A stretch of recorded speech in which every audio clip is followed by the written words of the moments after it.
хотела поразважаць разам з вами пра ті гуманітарні технології, ці пра можливість гуманітарних технологій, які реалізує університет. І у мене тут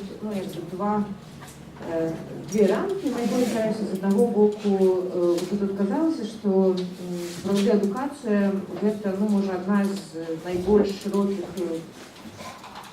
сфер, где фактично реализуются гуманитарные технологии. И тут складано отмотать что-нибудь назад, и они реализуются, будут реализоваться. А другая, это мой практичный интерес, это летучий университет, який на сьогодні, і я сподіваюся, і далі буде такою експериментальною пліцовкою якраз для пошуку того, яким чином вибудовувати цю саму едукацію, і не тільки едукацію. І мой виступ, ці мої розваги, вони хоча такі проблематизуючі, чим з отказами. І ця проблематизація тичиться двох аспектів. Це змісту едукації і менавіта едукаційної технології. Проблематизація зв'язана з тим, що модно називати сучасний стан. Це таке магічне слово.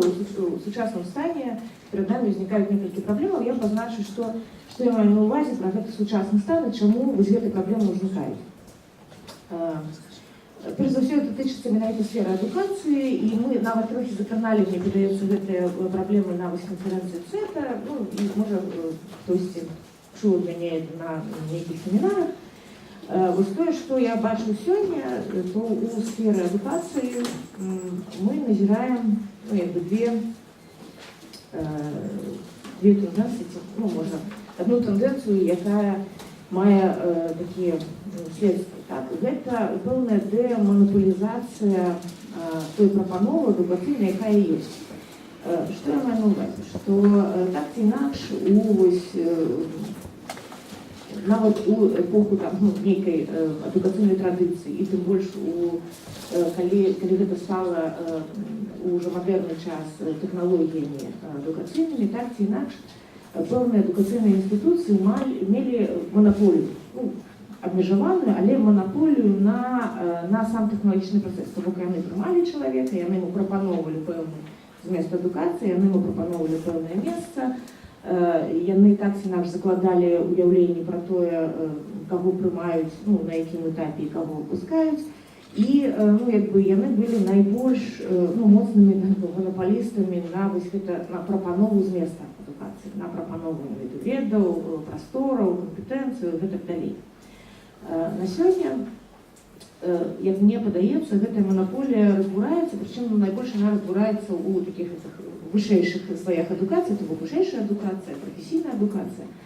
Гэта звязана з тым, што вось гэты контент адукацыйны, ён сёння прадукуецца вельмі шматлікай колькасцю суб'ектаў. На сёння, пачынаючы ад таго, што уяўна, сёння чалавек можа прайсці мільён онлайн-курсаў, абсолютно не звязаных паміж сабой, абсолютно не выбудаваных у нейкую траекторыю. Ён знаходзіць гэта праз інтэрнэт, чалавек глядзіць фільмы, патрапляе ў розныя сітуацыі, сфера трэцяга сектара прапануе безліч семінараў, курсаў і гэтак далей. І на сёння вось гэтай прапановы адукацыйнай яе вельмі шмат. З аднаго боку, зразумела, што ніколі ні універсітэты, ні школы не мелі поўную манаполію. Заўсёды у нас на чалавеку здзейнічаў сям'я, сябры, тэлебачанне і гэтак далей. Але нават вось калі гэта ёсць адзін яшчэ чыннік, тое, што так ці інакш да пэўнага часу все гэта ўздзеянне адбывалася ў больш-менш абмежаванай культурнай сітуацыі. То бок, ты сустракаешся з іншымі ўздзеяннямі ў сваёй краіне, у сваёй культуры, больш ці менш. Сёння гэта яшчэ і абсалютна шырокае поле розных культурных уздзеянняў. То бок, ты можаш вучыцца ў амерыканскім універсітэце, можаш праехаць у Гімалаі, прайсці курс медытацыі і гэтак далей.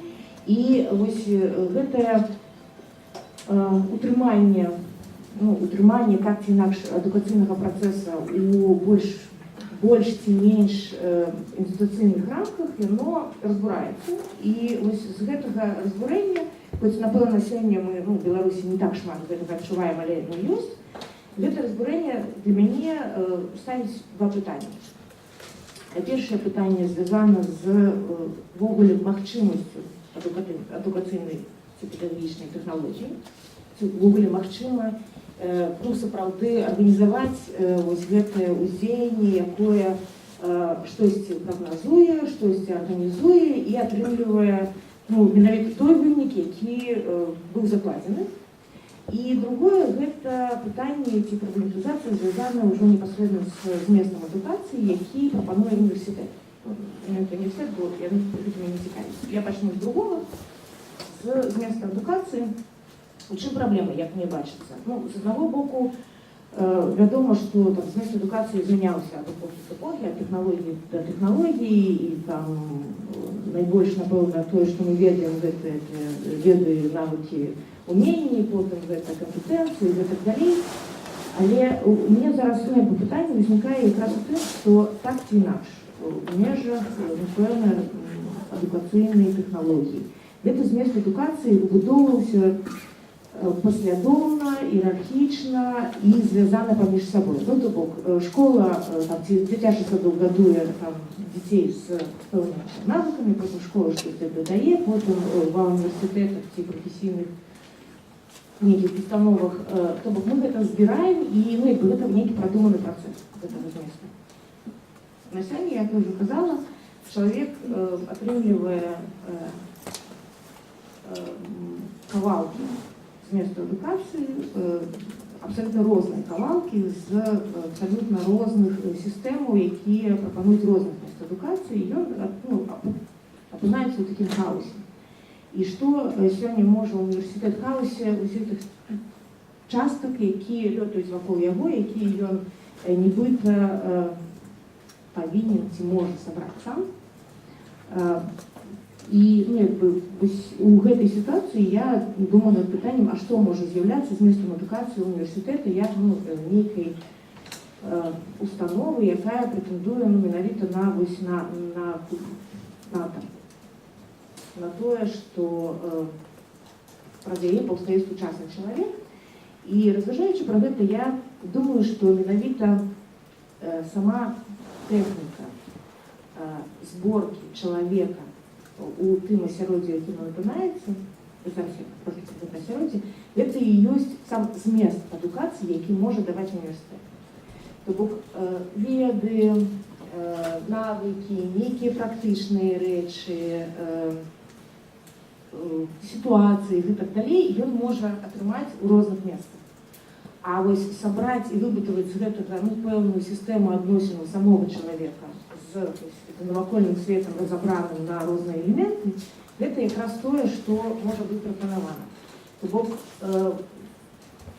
ідэя, ці мая развала ў тым, што зместам адукацыі з'яўляецца менавіта гуманітарнай тэхнікай. То бок дзеянні, накіраваныя на упарадкаванне чалавека і нейкіх элементаў. З якіх элементаў састаіць гэта сусвет, які трэба упарадкаваць? Безлічна, я назову розныя.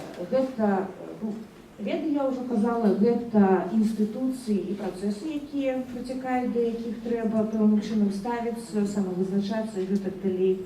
Гэта тэксты, у тым сэнсе і архівы, і розныя тэксты, знакавыя сістэмы. Гэта іншыя людзі. Гэта такія рэчы, як калектыўныя рэчы, як ідэнтычнасць ці нейкія супольнасці. Гэта гісторыя, ці, прынамсі, пэўныя мажлівасці гісторыі. То бок гэта вельмі разнапрыродныя рэчы. І вось тое, як з імі працаваць, як выбудоўваць сябе, я бачыла ў гэтым сэнс якраз зместа адукацыі ва універсітэце. І тады тое, што павінна ў ім адбывацца, гэта пэўныя такія гуманітарныя практыкі, ці гуманітарныя тэхнікі. І вось на сёння я не ведаю дакладнага спіса ці больш-менш упарадкаванай сістэмы таго, якія практыкі ёсць, хутчэй ну, для мяне гэта такі адкрыты спіс, куды я апошнія 2 гады патроху записываю рознае, што мне падаецца ну, на сёння актуальна для ну, так, сучаснага чалавека. Я нават так пералічала ў тэзісах іх, я назову некалькі. Ну, па-першае, гэта ўсё, што звязана з тэхнікамі разумення. Разумення тэкстаў, то бок герменэўтычныя тэхнікі, тэхнікі разумення чалавека, камунікатыўныя тэхнікі і гэтак далей. То бок гэта ну, збор у актуальнай сітуацыі вакол сябе гэтага ну, пласту тэксту. Па-другое, гэта тэхнікі звязаныя з самавызначэннем і арыентацыяй у свеце, які мае ну, шмат вымярэнняў ад маральнага да палітычнага, дзейнаснага і так далей. Гэта тэхнікі звязаныя з гэтай выбудовай гісторыі і ідэнтычнасці. Бо хоць, канешне, Ігор кажа, што гэта дэградацыя і ну, гэтага не павінна быць, тым не менш мы сапраўды маем велізарны архівік на сёння, велізарную колькасць гэтых сведчанняў пра мінуўшчыну, але тое, як мы з гэтым распараджаемся, фактычна ці то маем гэта ну, нейкую знешнюю невядомую д'ябальскую такую уладу, якая нам прапануе наратывы, нацыянальны ці нейкі іншы наратыў, ці то мы ну, так ці інакш працуем па будове асабістай гісторыі, асабістага стаўлення да гісторыі, ці супольнага там, ну, нейкіх супольнасцяў, якія, напрыклад, нероўныя ну, нацыянальнасці нейкім іншым. Мне падаецца, што у апошніх нашых дыскусіях я б назвала такой практыкай спадкаемства. Бо ну, дыскусія пра спадчыну не толькі гістарычную, но і ўвогуле матэрыяльную, нематэрыяльную, яна вымагае таксама ну, пэўнай практыкі прыняцця гэтай спадчыны. Ну, не ўсё, што у нас ёсць спадчына, і гэта практыка спадкаемства, якая ну, таксама, мне падаецца, нідзе не з'яўляецца аб'ектам увагі і ну, нейкага такого спецыяльнага практычнага дзеяння. Зразумела, што ну, для мяне гэта таксама практыка гульні, але перад гэтым я яшчэ скажу пра практыку выбудовы анталогіі. Бо на сёння мы маем у гэтым бульёне і хаосе плаваючыя розныя карціны свету і розныя анталогіі, з якімі фактычна на сёння таксама ніхто не ўмее працаваць. Ну, адзінае, што мы можам гэта абіраць. Ці то ну, абіраць неяк так, апантана, ну, в сэнсе, там, напрыклад, у межах ну, пэўных супольнасцяў ці пэўных ідэнтычнасцяў. Рэлігійная ідэнтычнасць, ну, пэўная, напрыклад, ты абіраеш адну карціну свету. Там, нацыянальная, моцная, выбираеш там сваю карціну свету. Ці то постмадэрнісцкім чынам, што сёння я Константин, а заўтра я Ваня, і ну, як бы, магу тут мяняць все, што заўгодна, але рэальнай працы з анталогіямі мы як бы, на сёння не маем, хоць для гэтага ну, у нас ёсць усе элементы.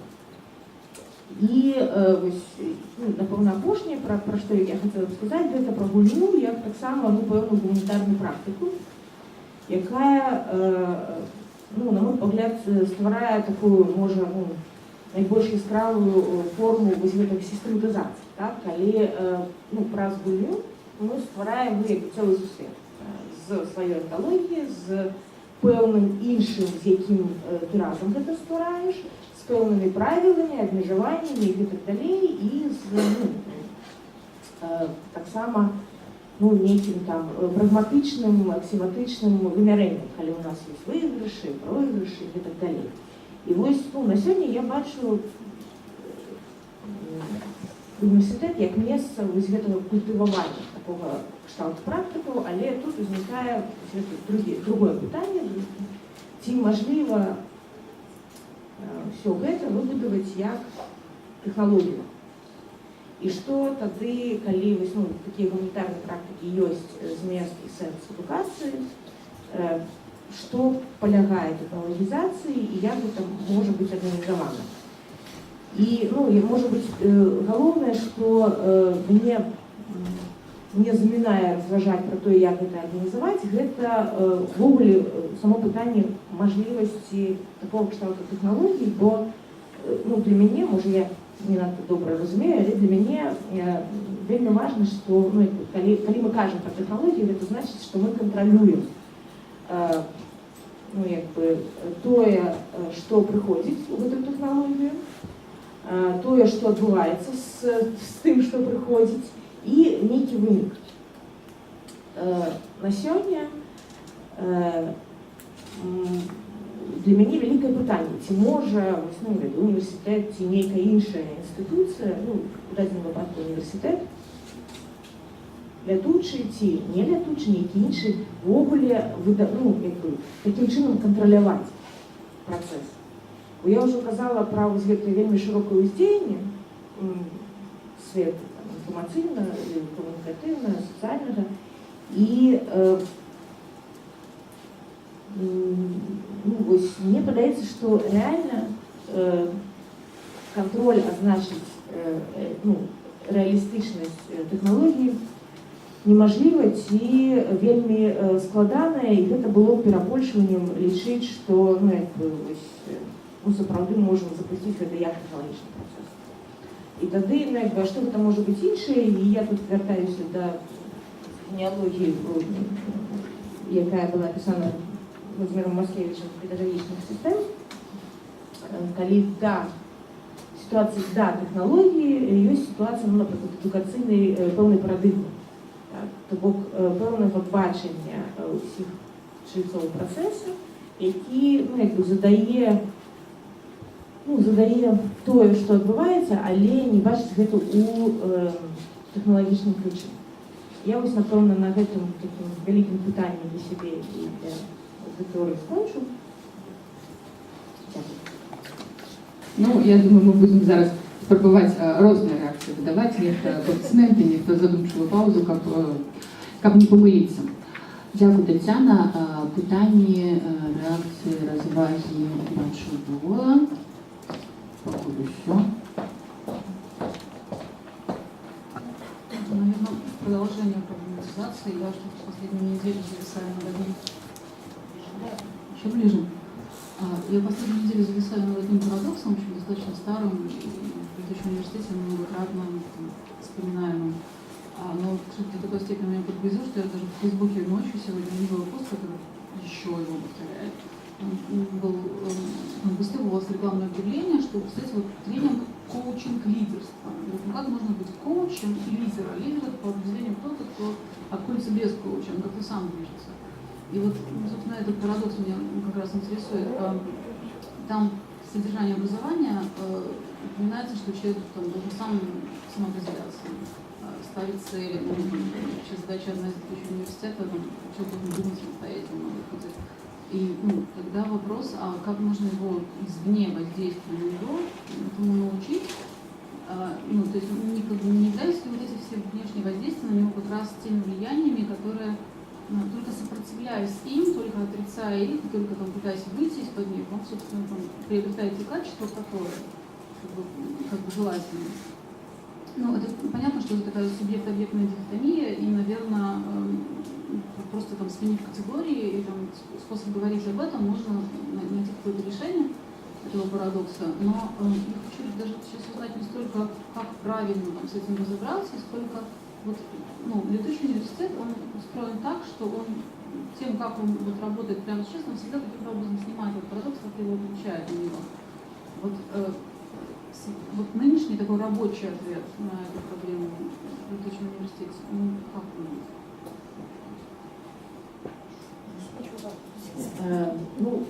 Шчыра, я б не сказала, што летучы універсітэт адказвае на гэта пытанне. Для мяне гэта праблема. І ёсць пэўнае ўяўленне, як мажліва адказваць на гэта пытанне, але я не памятаю, што рэалізуецца. І гэта я не ведаю пра супраціў, но гэта пэўнае стварэнне сітуацыі, у якіх чалавеку патрэбна самавызначацца, ці вырашаць лідарам, ці вядома і гэтак далей. Неяк так. Я не думаю, што гэта атрымліваецца, тым больш, што гэта, я ўжо казала, што гэта можна паставіць на нейкую такую тэхналагічную аснову. Я ведаю, як гэтай сітуацыі паўтараць. Яны здараюцца, яны могуць здарацца, А вось коучинг лідерства я не ведаю, як гэта можна зрабіць, вось, ну, абавязкова. Ну, як чалавек прыйшоў, а потым выйшаў лідерам яшчэ больш. То бок, вось, для мяне пакуль зразумела, што можна ствараць сітуацыю, якіх нешта можа здарацца. А што здарацца, мы не можам кантраляваць. Ну, Очень взволновало ваше выступление, потому что я тоже преподаю, имею отношение к образованию. Не все понятно, но все чудесно в этом процессе. И у вас несколько раз звучало слово «процесс» выступления. Очень важное для меня слово в нынешней ситуации в Беларуси, для того, что я пытаюсь объяснять своим студентам. Вот процесс – это же как бы жизненная материя. И не является ли вообще задачей, и особенно острейшей на сегодня для Беларуси, для белорусской системы образования задачей обучение технологиям встраивания в процесс? Вот идет некий общественный процесс, мы его описываем, да, мы как-то его там категоризируем там, и так далее. И потом мы оставляем студенту, отличие нашей системы образования от западной на всякий случай, да, потом мы оставляем студенту там, сказать, пространство, чтобы он сам решил, там, будет он встраиваться, не будет, как встраиваться и так далее. Тогда как на Западе больше внимания как раз уделяется именно процессу встраивания. Вот, как ты можешь принимать участие. Это отличие экстрактивных обществ от инклюзивных. Беларусь сейчас имеет неплохие, очень неплохие шансы трансформироваться в что-то близкое к инклюзивному обществу, в случае, если система образования будет компенсировать вот это вот, хотя бы как-то вот этот недостаток понимания технологий встраивания в процесс. Это близко к тому, что вы говорили, когда касалось дела практического опыта. Все, что я рассказываю студенческой аудитории, это практический опыт, и я четко, подробно объясняю, отвечаю на вопросы, как разным акторам общества удается встраиваться в те или иные процессы и влиять на них. Вот технологии встраивания и само понятие процесса, дихотомия целей процесса. Давайте вот так вот попробуем рассмотреть. Я, правда, боюсь, что мы трохи по-разному про гэта разумеем, но я, ну, я там перелічала пэўныя гуманітарныя практыкі. Для мяне, ну, прынамсі, практика ці тэхніка, у якой чалавек можа зразумець той працэс, які ідзе, і выбудаваць свой, ну, свой шлях пабудавання гэты працэс. Ну, гэта так, гэта, ну, пэўная там гуманітарная ці інтэлектуальная, ну, практика, якой трэба навучаць. Я не ўпэўнена, што, ну, там, той же універсітэт павінен будову, ну, забяспечваць чалавеку у акружэнні працэсу. Але разуменне, як што цячэ, як з гэтым разабрацца, як самавызначыцца, так. Бо там шмат што цячэ, і зноў жа, гэта пра гэты кантроль, так? Пра тое, што ну, там людзі прыходзяць, яны вучацца, ну, зараз яны вучацца на нейкую прафесію, у нас яны не вучацца на нейкую прафесію, у нас не проста вучацца, так? І як бы ім лепш ведаецца як бы метад і спосаб будавання ў любы працэс, ну, амаль любы, чым будаванне ў канкрэтны працэс, бо можна як бы яго пагрузіць чалавека, і ён, ну, як бы ніякай рэфлексіі наконт таго, як з яго выйсці і перайсці ў іншы, не будзе.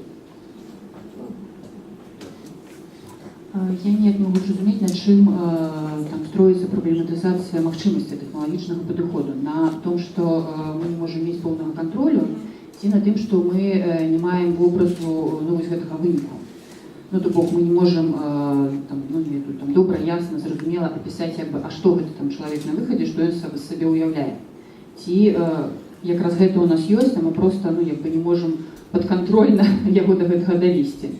Ну, ось, я б сказала і то, і перше, і другое, але ну, про другое, про гэты вобраз, да, напэўна, ну, тут можна дапрацаваць, неяк уявіць сабе, ну, больш-менш гэты вобраз, але калі мы не можам кантраляваць, то, ну, навошта гэта рабіць? Ну, тады пытанне, на чым гэтая тэза, пра то, што гэты кантроль немагчымы, ну, у прынцыпе. Ці ён проста зараз у нас не атрымоўваецца, ну, то бок. Ну, ось, ні, я розумію, що теоретично, ну, навіть не теоретично, навіть практично, це можливо. Можна обмежувати чоловіка у його стосунках зі світом, навіть зараз. Паўночная Корея, ну і нейкія варыянты беларускай сітуацыі. Можна абмежаваць чалавека, і тады гэты кантроль будзе працаваць. Ну, тады мы можам, ну, у інтэрнэт не хадзі, туда не хадзі, ну, як бы, вось армія таксама добрая гуманітарная тэхналогія, ну, як бы абмяжоўваеш там перасоўванне і так далей. І ты, в прынцыпе, кантралюеш тое, як чалавек змяняецца. Але, ну, мы не можам гэтага себе дозволить. Ну, мне падаецца, што ні адна адукацыйная сістэма не кантралявала вось, ну, тотальна, як бы, жыццё і паўсядзённасць, усё такое чалавека, просто ну, там былі нейкія, ну, больш абмежаваныя рамкі. Вось, тэхналагічны кантроль. Ну, я про гэта і казала, што, в прынцыпе, ніколі не было, ну, як бы, тотальнага кантролю, хаця у некаторых сістэмах гэта спрабавалі забяспечыць. Але, ну, як бы, вось, мне падаецца, што тое пашырэнне, якое ёсць сёння, яно, ну, як бы, все менш стварае, ну, як бы, мажлівасці гэтага кантролю і все менш, ну, дае нам даверу ў тое, што тое, як мы ўздзеяннем, ну, нашы ўздзеянні, гэта, там, галоўнае ўздзеянне. Зразумела. Так, я бачила две руки. Олеж,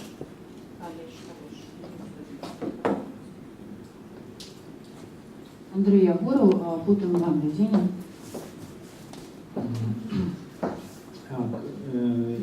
Калі ты кажаш пра парадыгму,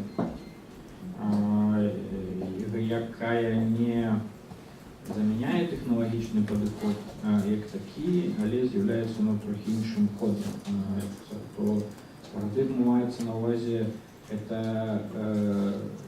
кшталту сцыентысцкай парадыгмы, якая была раней і якая ахоплівала ў прынцыпе усе формы адукацыі. Так ці інакш, яна не каардынавалася нікім, не стваралася нікім, але ось праз там домінанцыю пэўнай формы мыслення, як такой, яна ахоплівала ўсё. Да? То ты кажаш пра прыход нейкай такой іншай парадыгмы, якая як бы уз'яднае. Ну, такі парадыгмы, ну, альбо мы павінны ставіць пытанне пра штучную змену парадыгмы, што мне падаецца, калі мы выкарыстоўваем самую гэтую катэгорыю, то яна тут ну, не зноў-такі выводзіць нас ад тэхналагічных там дзеянняў да там, натуральных працэсаў, там змену адной парадыгмы натуральным чынам на іншую парадыгму. Таму як бы ну, чакаць трэба гэта. Можа быць. Для мяне гэта зноў жа, гэта не канкрэтны адказ, так? Гэта хутчэй вось пытанне, калі не тэхналогія адукацыйная, то што? А калі ўсе атрымаць, то ще калі ў цябе выдавашка атрымаць. Вот праз, напрыклад, там 2 месяцы, 8 вам введзеннем не правядзе там гульню. Ну, класна, будзе гульня, ну, гульня. Ну, вось это будзе пэўным вынікам школы методологии, магистров гульни там, и так далее. И это верхнее всякое построение. Не, ну гэта ж не тэхналагічна адбылося. Вось гэта сталася один раз, нейкім чынам. Все так супала. Причем ты ну, як бы, ніколі не зможеш паўтарыць гэты варыянт. Ну, вось у Івана атрымалася, ну, завтра мы разгледзім, як гэта атрымалася, і паўторна. Ну, нет? И вот в этот момент мы заслушаем Ивана Веденина. Да, вот. У меня такое небольшое рассуждение, что, ну, может быть, тоже из разряда смены парадигмы.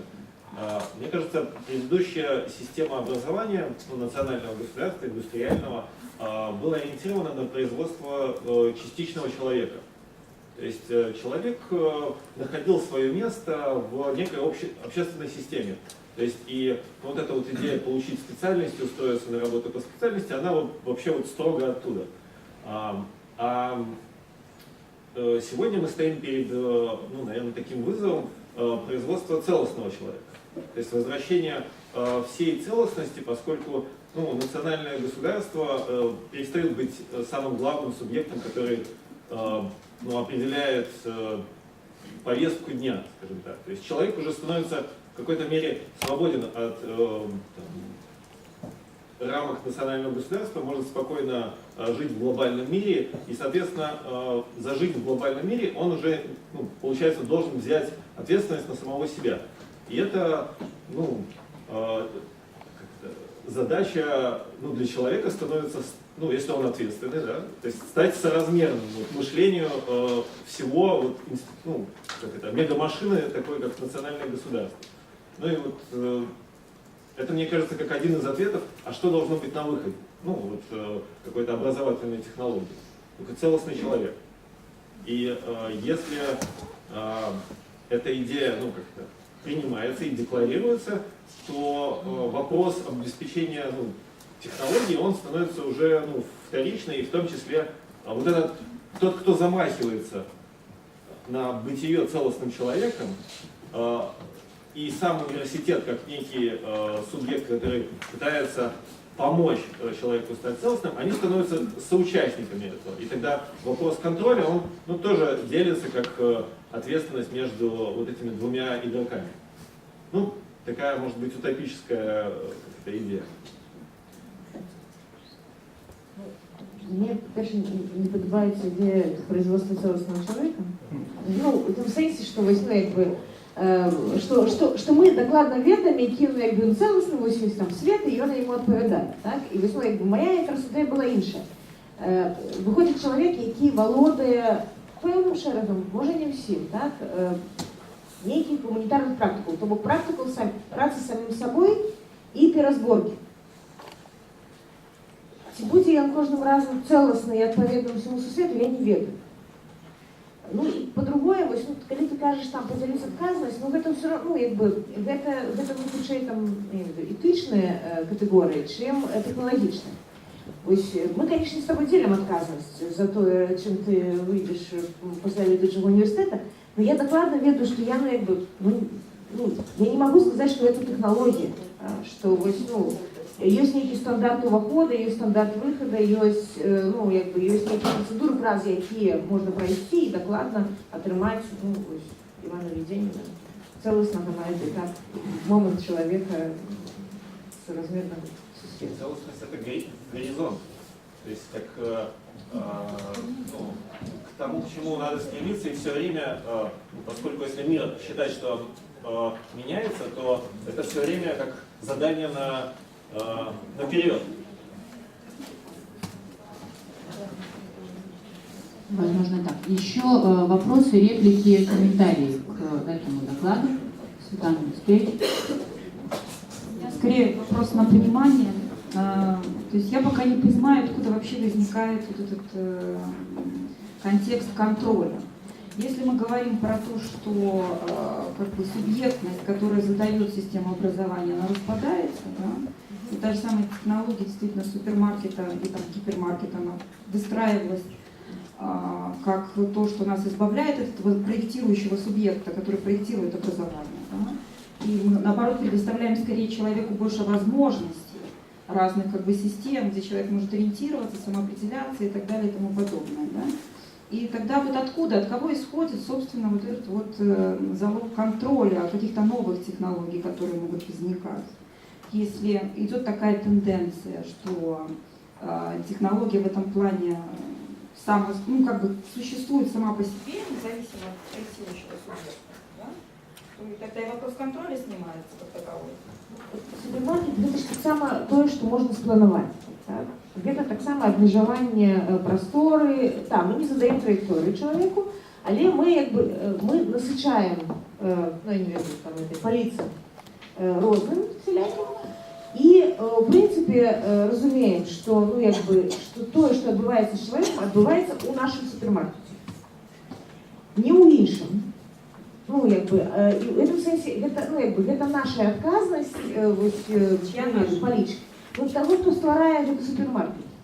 Он стварыў і зашоў. а дальше человек сам в этом супермаркете как бы ходит. Но и тут есть тоже Мы своеобразный парадокс. освобождаем как раз, мы даем свободу человеку. Ну, так, и далее вы абсолютно не верите, что это Технология самое. начинает существовать сама по себе, независимо от Ну, проектировки. вот для меня технология не может існувати сама по собі. Технологія відрізняється від традиції, яка може існувати сама по собі, без проєктировщика, тим, що вона застається підконтрольною, підуладною, рефлексивною і так далі. А коли гэта існує само по собі, гэта традиція. Ось ми традиції знаходимо. Все находим по супермаркету. Владимир Владимирович. Контроль в технологиях вещь совершенно обязательная, так же, как и стандарты. Нет технологий без стандартов и контроля. Но когда мы начинаем эти вещи рассматривать, особенно в контексте и в рамках гуманитарных технологий, тут необходимо немножко творческого воображения и фантазии с переносами, скажем, человеческого, нечеловеческого технологий. Скажем, если мы говорим про супермаркет, давайте вспомним, а кто контролирует качество того, что люди покупают в гипермаркете? Покупатель избавлен от контроля того, что он покупает, потому что функция контроля передана самому гипермаркету.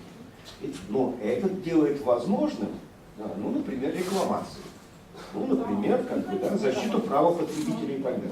А представьте себе, что вы на средневековом базаре, на котором кто-то принес вам отравленные эти самые продукты продавать.